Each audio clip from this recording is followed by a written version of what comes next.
बोलिए गायत्री माता की जय।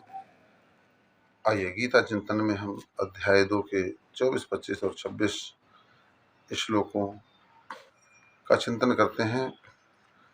भगवान अर्जुन से कहते हैं कि हे अर्जुन, यह आत्मा किसी भी तरीके से चिंता के काबिल नहीं है, क्योंकि यह अव्यक्त है, अचिंत है, ये विकारों से रहित है। विकार तो उसी में आ सकते हैं जो कि प्रकृति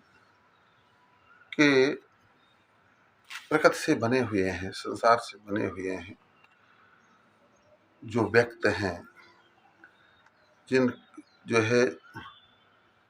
जिसका हम चिंतन कर सकते हैं, देख सकते हैं, सुन सकते हैं।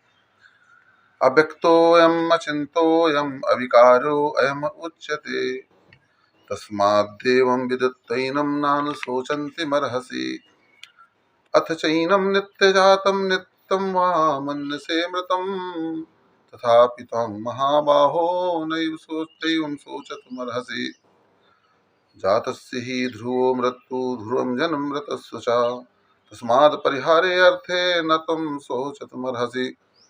अर्थात जो है आत्मा न जन्म लेता है न मरता है। हे महाबाहो, उसका शोक कैसा? शोक तो उसका होना चाहिए जो कि मिट जाने वाला हो, जो कि समाप्त हो जाने वाला हो, जिसका नाश हो जाने वाला हो, जिसका कुछ नुकसान हो जाने वाला हो। तो वास्तव में इस संसार में आत्मा आती तो है, मगर वह इस संसार से अलग रहती है।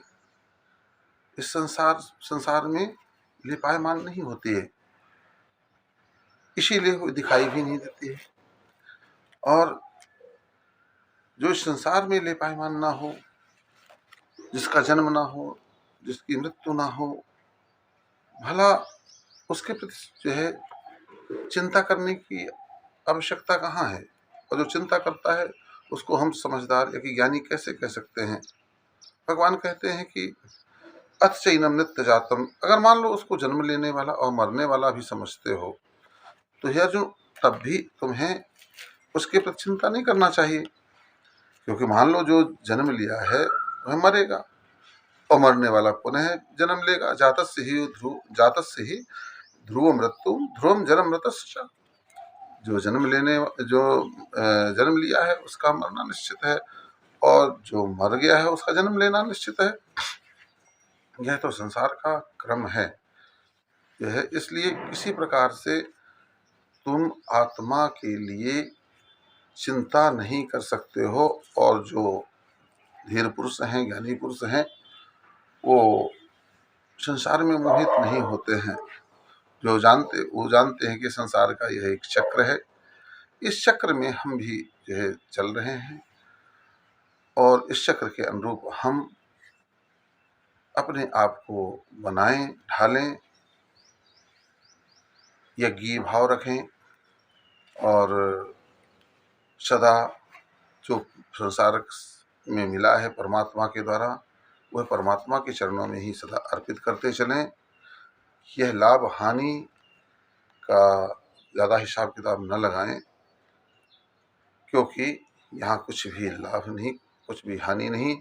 अगर लाभ है तो सिर्फ यह है कि मनुष्य तन पा करके जो हमने मनुष्य उचित कर्म कर लिए, समझ लो वही हमारा लाभ है। और मनुष्यता के विपरीत जो हम कार्य करते हैं वही हमारी हानि है।